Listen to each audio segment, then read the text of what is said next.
Welcome back to Dark Souls 2. Let's finish Black Gulch. We're going to smash a ton of statues in this episode, and becomes a bit repetitive after a while, I feel, with all these statues, but never mind, you have to do it. But the good thing is, once you actually smash them all, unless you warp away and come back again, you can go back to the bonfire in here and they'll stay smashed, so that's not a problem. And like I said in previous episode, you can use fire bombs, you can use whips, you can use your sword. I just prefer to go up and smash them. And these tar pits contain an enemy type. It's like a facehugger type enemy. And what I prefer to do is, there's various ways that you can deal with it. You can throw fire bombs into the tar pit, and it causes the tar pit to ignite, and starts to damage the beast that's inside them. You'll see in a second. Yeah, like that. And if you walk past the tar pits without aggroing them, they like grab onto you. Fairly straightforward enemy to kill. Got quite a horrific death howl. But you can also roll through the tar pit with your torch, and it will ignite it. There was another way to kill them. What was that again? Can't remember. Not all the tar pits contain the kind of monsters. There's some of them that don't. You can tell if you got close to them. You can see their kind of like claws just kind of reaching over the edge or whatever. And once you're poisoned, at that point you might as well just go and smash as many statues as possible before you need to heal up. Because the statues can't do anything apart from stagger you at that point. But if you do get poisoned, just keep your eye on your health, and it's definitely advisable to keep some poison moss in your bar at all times in this area,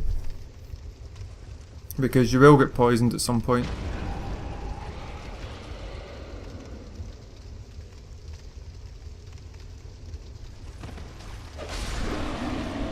And these guys have a chance to drop large titanite shards and chunks. So I wouldn't. Some people like farming here, but I swapped over to the giant club here because the sword. There's some of these statues sit in the ground, and they're really hard to get sometimes. Especially with the hitbox in the club, it can be kind of. It's very narrow, like at the tip. That didn't sound right, but it is very narrow at the tip. In terms of, if you go to hit somebody, but never mind. So I think what we're gonna do now is we're gonna kind of explore kind of through the main part of the Black Gulch, and then there's areas you can drop off to at the side. And we'll do that once we've kind of cleared the path through to the boss fog. It's a very short area in terms of how far you go from the main bonfire to the boss gate. And there's actually a bonfire in between that some people kind of tend to miss. Or just tend to avoid, on purpose, because it's such a short distance between the main one and the boss gate. In here you can pick, there's a treasure chest. And there's a couple of treasure chests in Black Gulch.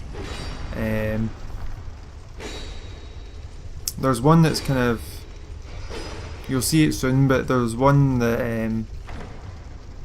it looks like a mimic's chest, but it turns out it isn't. So we get the Shuttle and a great magic weapon, I think that was. Anyway, what have we got? Oh yeah, down here we've got a new enemy type. It's the Razorback Nightcrawler, it's called.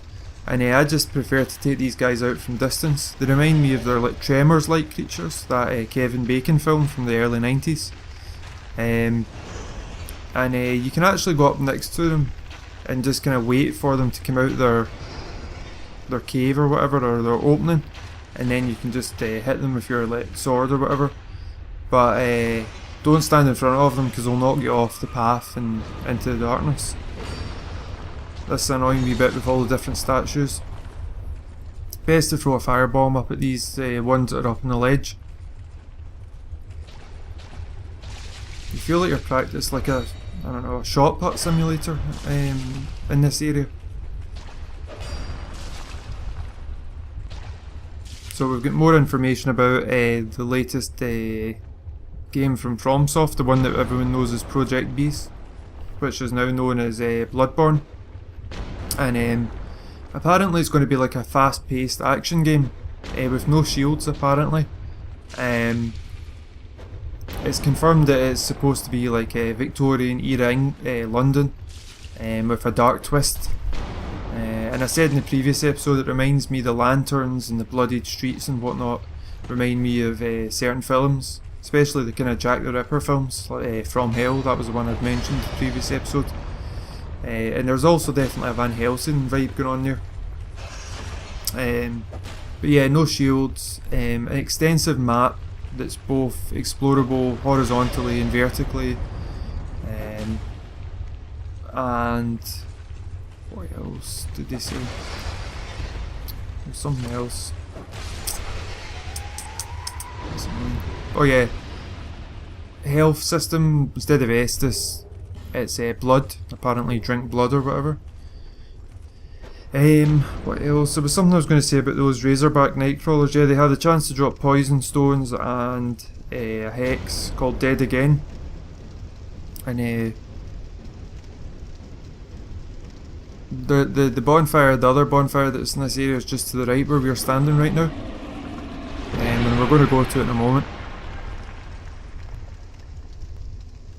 I feel like Saddam Hussein burning all these oil fields when I'm throwing thingies at the tar pits.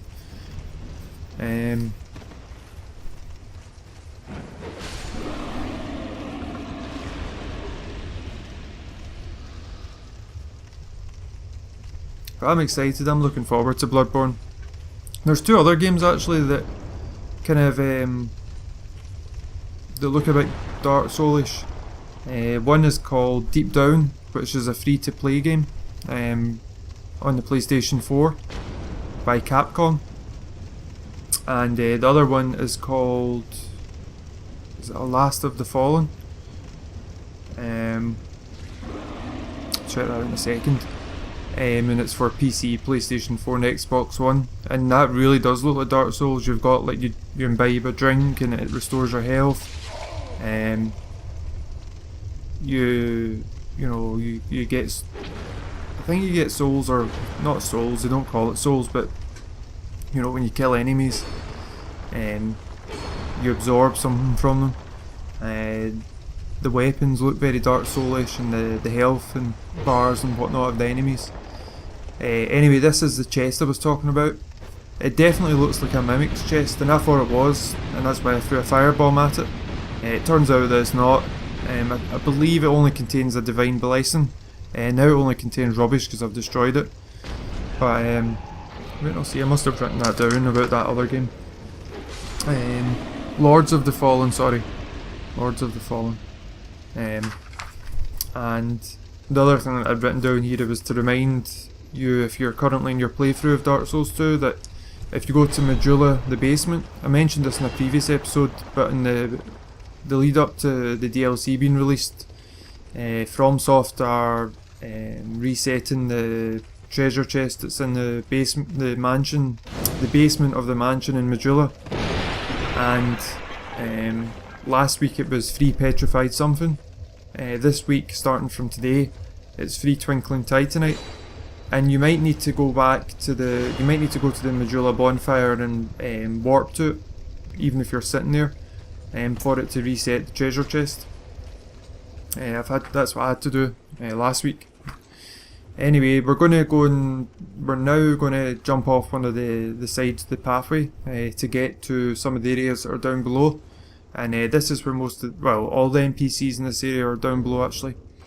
And one of the toughest enemies actually that you'll encounter up until this point is down here. So make sure you've got health items. Remember, you can go back to the bonfire and you don't have to worry about the statues. Obviously you're going to respawn all the kind of tremor like beasts and the facehugger things. That door we can get access to a bit later on, once we have taken care of those really tough enemies.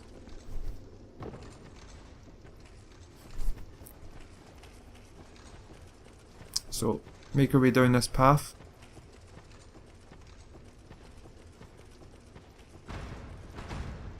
And these guys are the real McCoy when it comes to giants. We fought the last giant in the Forest of Fallen Giants, and that turned out to be quite an easy fight. This is definitely not an easy fight. This is these are elite giants. These are the real ones from the time when Vendrick's forces were trying to repel the invasion by the giants. These are the ones that Melentia talked about, the giants that crossed the sea. And they hit very hard. Their reach is pretty amazing, and they're faster than they seem. You really need quite a lot of agility to roll through their attacks. You can actually poison them if you've got, you can poison them with arrows, you can poison them with throwing knives, and that might be the best strategy actually to take them out. Because getting up close to them is really kind of risky. And I was just wanting to see how well firebombs did against them, and it didn't. I nearly went off the edge there. It's very lucky. I'm not going to show you all of the fight with both of them. You can see the way I was kind of taking that one on. Both of them are still here. But yeah, I'm going to I've kind of edited the footage. Sorry about that. To try and, get through it as quickly as possible. They have quite a lot of health, 2,650.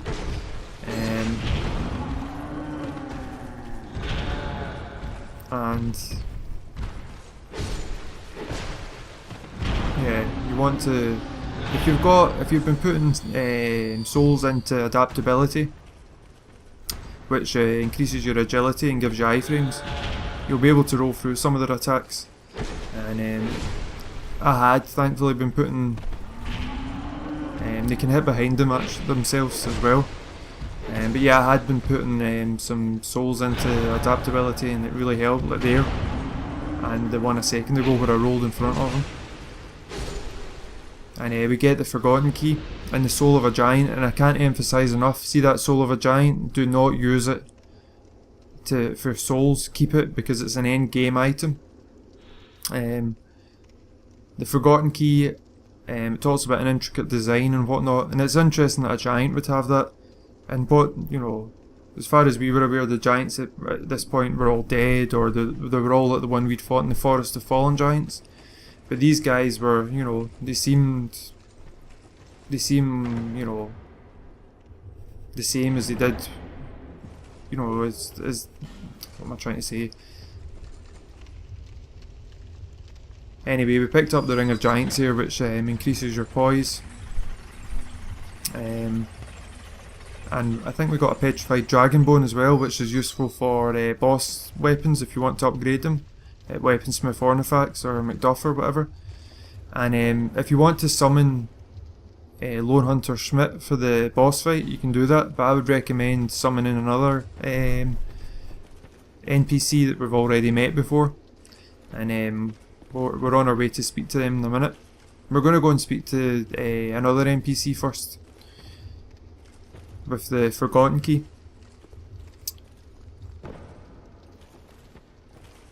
So yeah, the giants down here, they seem unaffected or unchanged from ancient times when Vendrick's forces tried to repel them. Here's Dark Diver Grando or whatever his name is.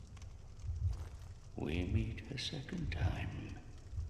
Perhaps you will yet traverse the dark. Young undead. If you truly seek the dark, then we will surely meet again.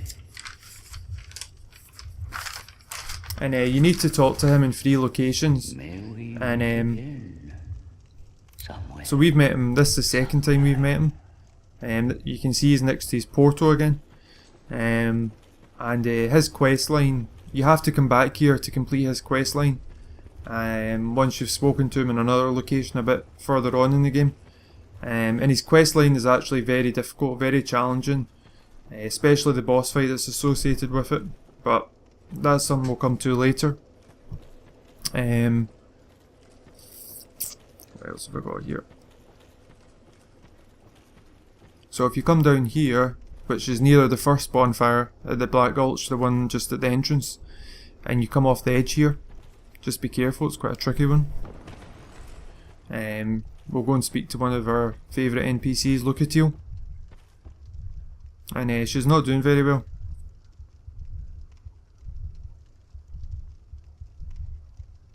I don't know how she managed to get down here. Oh, you... My thoughts are very... She's losing focus. scattered. The curse really seems to be taking its toll on her at this point. What is this curse? The question rings in my mind, but I haven't the focus to answer it. Loss frightens me no end. Loss of memory, loss of self. If I were told that by killing you I would be freed of this curse, then I would draw my sword without hesitation. I don't want to die. I want to exist. I would sacrifice anything at all for this. It shames me, but it is the truth. I don't think there's any shame in that instinct that we all have to Sometimes I feel of preservation, self-preservation. Everyone feels that, I think. Thing called self. Even so, I am compelled to preserve it. Am I wrong to feel so? She seems to carry the weight of the world on her shoulders. Look at you. Maybe we're all cursed. From the moment we're born. That's an interesting comment.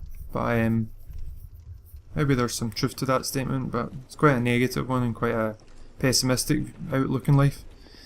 But so you can, now that you've spoken to her, you can summon her for the boss fight against the Rotten. And we're gonna go into that boss fight quite quickly here. I'm not going to spend a lot of time getting. It's not far from this bonfire. You just walk out of the edge and go to the right. So I would recommend using gold pine resin against the Rotten. You can block some of his attacks or its attacks, but you just want to basically get as many hits in against it as quickly as possible. Some people recommend taking this fight slowly, but yeah, I recommend getting over and done with quickly. And it's quite interesting. It's it's like a cage full of undead and flesh. It doesn't seem to be like one continuous being. It's like amalgamation of different things, of different beings. And if you've got loads of agility, you can roll through his attacks quite easily, or its attacks. You can actually chop its arms off, and if you chop, I think it's its left arm, you get a Pharaoh's Lockstone. Don't worry about going through the tar pits. You don't take as much damage from them as you'd think. This was one of the fights I wanted to keep Lucatiel alive for, and she was taking kind of a beating. I wanted to see how much damage I would do by throwing a firebomb, but it was negligible really. And I actually chose the wrong weapon. I wouldn't recommend using the Zweihander. It's too slow for this fight, I think. The Claymore would have been a better choice probably at this point. Or the Mastodon Greatsword, I think I've got it already. Yeah, I think we got it in Seldora. And this is when he spews oil all over you, or it spews oil all over you, and then you can be ignited by the tar pit. So just be careful, if he does spew oil on you, and you can see it on your armour, don't go into the tar. He also has this AoE attack, which he's going to do in a second. I keep saying he, but it's definitely not. It's definitely an it. So just be careful, that's like dark magic attack. It can also grab you as well, and if it grabs you, I think it just one-shots you. It's like it squishes you to death. I was very lucky Lucatiel survived that. If you look, she's like basically got a spliff of health left. But we won in the end, so it hits quite hard though. The Rotten. I enjoyed that boss fight. And see that item over there? You have to jump to that item. I'm not going to show it in this video because the way that the editing worked, it just wasn't working out very well. But all it is, and that was me getting blown up because I'd forgotten I had all the oil all over me. But yeah, all that item is a fire seed. So if you're using your pyromancy flame, don't forget to pick that item up. Come in here as well and open this treasure chest before you leave. And this is one of these kind of paths that ends, like the one in the Iron Keep. So Sublime Bone Dust for upgrading the Estus Flask. Yeah, this is one of the paths, the branching paths that ends. So this is a primal bonfire, and it'll take you back to Majula if you rest at it. Anyway, I hope this episode helped, and next episode, Grave of Saints. Thanks for watching.